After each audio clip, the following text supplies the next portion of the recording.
Hi friends, എല്ലാവർക്കും നമസ്കാരം. Your iCloud storage is almost full. ഇത്തരത്തിലൊരു മെസ്സേജ് ഐഫോൺ ഉപയോഗിക്കുന്ന എല്ലാവരും ഒരിക്കലെങ്കിലും കണ്ടിട്ടുണ്ടാവും. ആ ഒരു പ്രോബ്ലം എങ്ങനെയാണ് മാറ്റുന്നത് എന്നാണ് ഈ വീഡിയോയിൽ ഞാൻ നിങ്ങൾക്ക് പരിചയപ്പെടുന്നത്. അതിനു മുമ്പായിട്ട് ഐക്ലൗഡിനെ കുറിച്ച് ഒന്ന് രണ്ട് കാര്യങ്ങൾ നിങ്ങളോട് പറയേണ്ടതുണ്ട്. ഐഫോൺ ഉപയോഗിക്കുന്ന എല്ലാവരും ഒരിക്കലെങ്കിലും ഒരു ആൻഡ്രോയിഡ് ഫോൺ യൂസ് ചെയ്തിട്ടുണ്ടാവും. നിങ്ങൾ നിങ്ങളുടെ ആൻഡ്രോയിഡ് ഫോണിൽ ഉപയോഗിക്കുന്ന ഇമെയിൽ ഐ ഡിയുടെ അതേ ഫംഗ്ഷൻ തന്നെയാണ് ഒരു ഐഫോണിൽ നിങ്ങൾ ഉപയോഗിക്കുന്ന ഐക്ലൗഡ് ഐ ഡി ചെയ്യുന്നത്.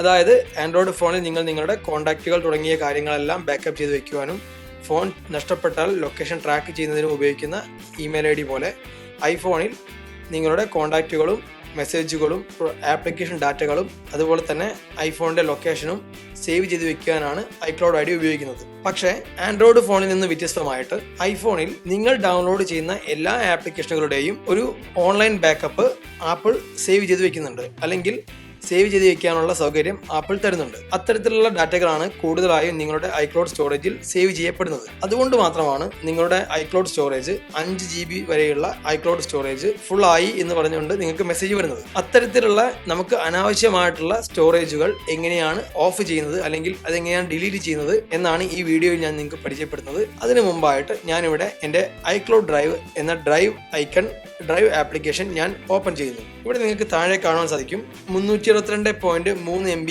Available on iCloud storage is almost full, upgrade storage.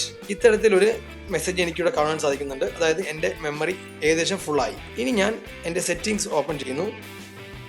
ഇവിടെ ഐക്ലൗഡ് എന്ന ഭാഗത്തേക്ക് വരിക. നിങ്ങൾ ശ്രദ്ധിക്കുക, നിങ്ങൾ നിങ്ങളുടെ ഇൻ്റർനെറ്റുമായിട്ട് കണക്ട് ചെയ്തിരിക്കണം. ഇവിടെ നിങ്ങൾക്ക് സ്റ്റോറേജ് 198 MB അവൈലബിൾ എന്ന് പറഞ്ഞുകൊണ്ട് കാണാൻ സാധിക്കും. നിങ്ങൾ അതിൽ ക്ലിക്ക് ചെയ്യുക. ഇപ്പോൾ നിങ്ങൾക്ക് total storage 5 GB, available storage 198.7 MB, manage storage എന്ന് പറഞ്ഞുകൊണ്ട് മറ്റൊരു ഓപ്ഷനും കൂടെ നിങ്ങൾക്ക് കാണാൻ സാധിക്കും. അവിടെ നിങ്ങൾ മാനേജ് സ്റ്റോറേജ് എന്ന ഭാഗത്ത് ക്ലിക്ക് ചെയ്യുക. ഇവിടെ നിങ്ങൾക്ക് ഐക്ലൗഡ് ഫോട്ടോ ലൈബ്രറി, അതായത് എൻ്റെ ഗാലറിയിലുള്ള എൻ്റെ ഫോട്ടോസ് ആപ്ലിക്കേഷനിലുള്ള ഫോട്ടോകളിൽ ചിലത് അല്ലെങ്കിൽ വീഡിയോകളിൽ ചിലത് ഐക്ലൗഡിലേക്ക് സേവ് ചെയ്യപ്പെട്ടിട്ടുണ്ട്. നമുക്കതിലൊന്ന് ക്ലിക്ക് ചെയ്ത് നോക്കാം. ശ്രദ്ധിക്കുക, നിങ്ങളുടെ നെറ്റിന് അത്യാവശ്യം സ്പീഡ് വേണം. ഇവിടെ നിങ്ങൾ നോക്കുക, ഡിസേബിൾ ആൻഡ് ഡിലീറ്റ്. ഈ ഫോട്ടോകൾ നിങ്ങൾക്ക് ഇപ്പോൾ കാണുവാൻ സാധിക്കില്ല. പക്ഷേ ഇവിടെ നിങ്ങൾക്ക് എഴുതിയത് കാണുവാൻ സാധിക്കും, you have 974 photos and 19 videos stored in iCloud. Your photos and videos are using 1.5 GB. എൻ്റെ ഫോണിലെ ഗാലറിയിലുള്ള അല്ലെങ്കിൽ ഫോട്ടോ ആപ്ലിക്കേഷനിലുള്ള 974 ഫോട്ടോസും 19 വീഡിയോയും ഐക്ലൗഡിലേക്ക് സേവ് ചെയ്യപ്പെട്ടിട്ടുണ്ട്. 1.5 GB ആണ് അതിൻ്റെ മെമ്മറി. ഇതുകൊണ്ടുള്ള ഗുണമെന്ന് പറയുന്നത്, അഥവാ എൻ്റെ ഫോൺ നഷ്ടപ്പെട്ടു പോയാലും എനിക്ക് ഐക്ലൗഡിൽ ലോഗിൻ ചെയ്ത് ആ ഫോട്ടോകൾ വീണ്ടെടുക്കുവാനും, അതല്ലെങ്കിൽ മറ്റൊരു ഫോണിൽ ഇതേ ഐക്ലൗഡ് ഐ ഡി ഉപയോഗിച്ച് ലോഗിൻ ചെയ്ത് കഴിഞ്ഞാൽ എനിക്ക് ആ ഫോട്ടോകൾ വീണ്ടെടുക്കുവാനും സാധിക്കും. ഇവിടെ ഞാൻ ഡിസേബിൾ ആൻഡ് ഡിലീറ്റ് എന്ന ബട്ടൺ ക്ലിക്ക് ചെയ്തിട്ടുണ്ടെങ്കിൽ എൻ്റെ ഐക്ലൗഡ് സ്റ്റോറേജിലുള്ള 974 ഫോട്ടോകളും ഒപ്പം 19 വീഡിയോയും നഷ്ടപ്പെടുന്നതാണ്. പക്ഷേ എനിക്ക് 1.5 GB ഡാറ്റ സേവ് ചെയ്യാൻ സാധിക്കും.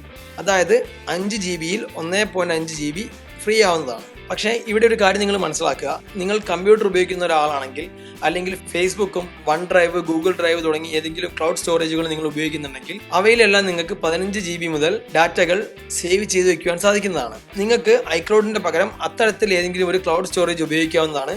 അതല്ലെങ്കിൽ നിങ്ങൾക്കൊരു കമ്പ്യൂട്ടർ ഉണ്ടെങ്കിൽ കമ്പ്യൂട്ടറിലേക്ക് ഈ ഫോട്ടോകളും വീഡിയോകളും സേവ് ചെയ്ത് വയ്ക്കാവുന്നതാണ്. തുടർന്ന് നിങ്ങൾക്ക് ഇത് ഡിലീറ്റ് ചെയ്യാവുന്നതാണ്. മാത്രമല്ല, ഇപ്പോൾ നിങ്ങൾ ഇത് ഡിസേബിൾ ആൻഡ് ഡിലീറ്റ് ചെയ്തിട്ടുണ്ടെങ്കിൽ 30 ദിവസത്തിനുള്ളിൽ വീണ്ടെടുക്കുവാൻ സാധിക്കും. അതായത് 31ാമത്തെ ദിവസം മുതൽ ഈ ഡാറ്റകൾ ഐക്ലൗഡിന്റെ സെർവറിൽ നിന്നും പൂർണ്ണമായിട്ടും ഡിലീറ്റ് ചെയ്യുന്നതാണ്. തൽക്കാലം ഞാനിത് ഡിസേബിൾ ചെയ്യുന്നില്ല. ഇനി നമുക്ക് പിന്നോട്ട് വരാം. ഇവിടെ നിങ്ങൾക്ക് കാണാൻ സാധിക്കും വാട്സാപ്പ് മെസ്സഞ്ചർ 285.5 MB. അതായത് വാട്സാപ്പിൽ വന്ന പിക്ചറുകൾ, മെസ്സേജുകൾ തുടങ്ങിയ കാര്യങ്ങളെല്ലാം സഹിതം 285.5 MB ഇവിടെ സേവ് ചെയ്യപ്പെട്ടിട്ടുണ്ട്. ഇവിടെ ഞാൻ ക്ലിക്ക് ചെയ്താൽ ഡോക്യുമെന്റ് ആൻഡ് ഡാറ്റ എന്ന ഭാഗം കാണുവാൻ സാധിക്കും. ഇവിടെ നിങ്ങൾക്ക് സ്ക്രീനിന്റെ മുകളിലായിട്ട് എഡിറ്റ് എന്നൊരു ബട്ടൺ കാണാം. അതിൽ ക്ലിക്ക് ചെയ്തിട്ടുണ്ടെങ്കിൽ ഡിലീറ്റ് ഓൾ എന്ന ബട്ടൺ കാണുവാൻ സാധിക്കും. അതായത് നിങ്ങൾ ആ ഡിലീറ്റ് ഓൾ എന്ന ബട്ടൺ കൊടുത്തിട്ടുണ്ടെങ്കിൽ വാട്സാപ്പിൽ സേവ് ചെയ്തിട്ടുള്ള എല്ലാ ഡാറ്റകളും ഡിലീറ്റ് ചെയ്യപ്പെടുന്നതാണ്. അതായത് വാട്സാപ്പിന്റെ ബാക്കപ്പുകൾ നിങ്ങൾക്ക് പിന്നീട് ലഭിക്കുന്നതല്ല. അടുത്ത ഓപ്ഷനാണ് ഐബുക്സിലും ഇതുപോലെ തന്നെയാണ്. നോക്കുക, ഐബുക്സിൽ ഇതുപോലെ ഓരോ ഡാറ്റകൾ ഞാൻ സേവ് ചെയ്തിട്ടുണ്ട്. ഇതും ഇതുപോലെ തന്നെ ഡിലീറ്റ് ചെയ്യുവാൻ സാധിക്കുന്നതാണ്. നിങ്ങൾക്ക് ആവശ്യമില്ലാത്ത ഡാറ്റകളെല്ലാം ഇതുപോലെ ഡിലീറ്റ് ചെയ്തിട്ടുണ്ടെങ്കിൽ ഐക്ലൗഡ് ഡാറ്റ ഫ്രീ ആക്കുവാൻ സാധിക്കുന്നതാണ്. അടുത്തതായിട്ട് ഇവിടെ നിങ്ങൾക്ക് ബാക്കപ്സ് എന്നൊരു ഓപ്ഷൻ കാണാം. അഗിൽസ് ഐഫോൺ, ദിസ് ഐഫോൺ 2.8 GB. അവിടെ ക്ലിക്ക് ചെയ്യുക. ശ്രദ്ധിക്കുക, ലാസ്റ്റ് ബാക്കപ്പ് ലോഡിംഗ് എന്ന് കാണുന്നുണ്ട്. അത് ലോഡ് ആവുന്നവരെ വെയിറ്റ് ചെയ്യുക. നെറ്റിൻ്റെ സ്പീഡ് അനുസരിച്ച് അത് ലോഡ് ആവുന്നതാണ്. നോക്കുക, ലാസ്റ്റ് ബാക്കപ്പ് 2/1/16 ജനുവരി 2-ാം തീയതിയാണ് ഇത് ലാസ്റ്റായിട്ട് ബാക്കപ്പ് ചെയ്തത്. അതുപോലെ തന്നെ ബാക്കപ്പ് സൈസ് 2.98, അതായത് ഏകദേശം 3 GB ഡാറ്റ ബാക്കപ്പ് സൈസ് ആയിട്ടുണ്ട്.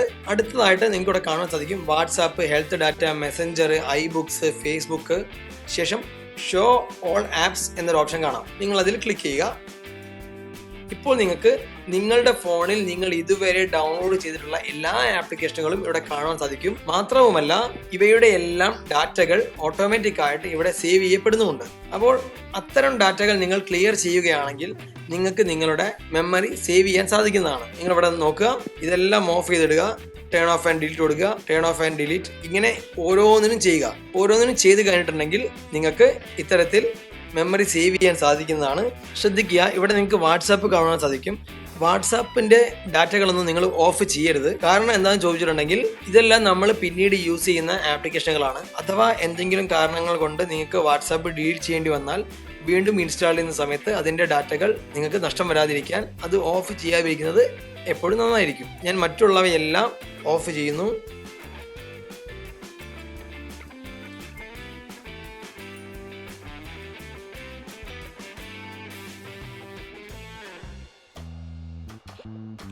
ഓക്കെ, ഇപ്പോൾ ഇത്രയും കാര്യങ്ങൾ ഞാൻ ഇവിടെ നിന്ന് ഡിലീറ്റ് ചെയ്തു. ഇനി നമുക്കൊന്ന് പിന്നോട്ട് വരാം. ഇവിടെ നിങ്ങൾ നോക്കുക, 198 MB അവൈലബിൾ ഓഫ് 5 GB. നിങ്ങൾക്ക് വേണമെങ്കിൽ ഇവിടെ കാണുന്ന ബാക്കപ്പ് ഡാറ്റയും ഡിലീറ്റ് ചെയ്യാൻ സാധിക്കും. നിങ്ങൾക്ക് വേണമെങ്കിൽ ഡിലീറ്റ് ബാക്കപ്പ് എന്ന ബട്ടൺ ക്ലിക്ക് ചെയ്ത് ടേൺ ഓഫ് ആൻഡ് ഡിലീറ്റ് എന്ന ബട്ടൺ ക്ലിക്ക് ചെയ്യാവുന്നതാണ്. ഇപ്പോൾ നിങ്ങൾക്ക് ഡിലീറ്റിംഗ് എന്ന് കാണുവാൻ സാധിക്കും. അപ്പോൾ ഡിലീറ്റ് ആവുന്നവരെ വെയിറ്റ് ചെയ്യുക.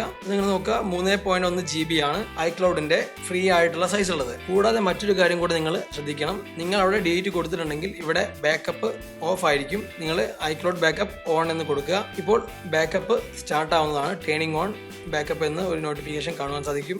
ഇപ്പോൾ ബാക്കപ്പ് ഓൺ ആവുന്നതാണ്. നിങ്ങൾ എപ്പോഴും നിങ്ങളുടെ ബാക്കപ്പ് ചെയ്ത് വെക്കുക. കാരണം മറ്റൊന്നുമല്ല, അത്തരത്തിൽ നിങ്ങൾ സേവ് ചെയ്തെങ്കിൽ മാത്രമേ ഏതെങ്കിലും അവസരത്തിൽ നിങ്ങളുടെ ഫോൺ റീസെറ്റ് ചെയ്യേണ്ടി വന്നാൽ ആ ബാക്കപ്പിൽ നിന്നും നിങ്ങളുടെ ഡാറ്റകൾ തിരികെ എടുക്കുവാൻ സാധിക്കുകയുള്ളൂ. കൂട്ടുകാർക്ക് വീഡിയോ ഇഷ്ടപ്പെട്ട് കാണുമെന്ന് പ്രതീക്ഷിക്കുന്നു. കൂടുതൽ വീഡിയോകൾക്കായി ചാനൽ സബ്സ്ക്രൈബ് ചെയ്യുക, ഫേസ്ബുക്ക് പേജ് ലൈക്ക് ചെയ്യുക. വീഡിയോ ഇഷ്ടപ്പെട്ടെങ്കിൽ ഷെയർ ചെയ്യാൻ മറക്കരുത്. എല്ലാവർക്കും നല്ലൊരു ദിവസം ആശംസിക്കുന്നു. സ്നേഹപൂർവ്വം, നിഖിൽ.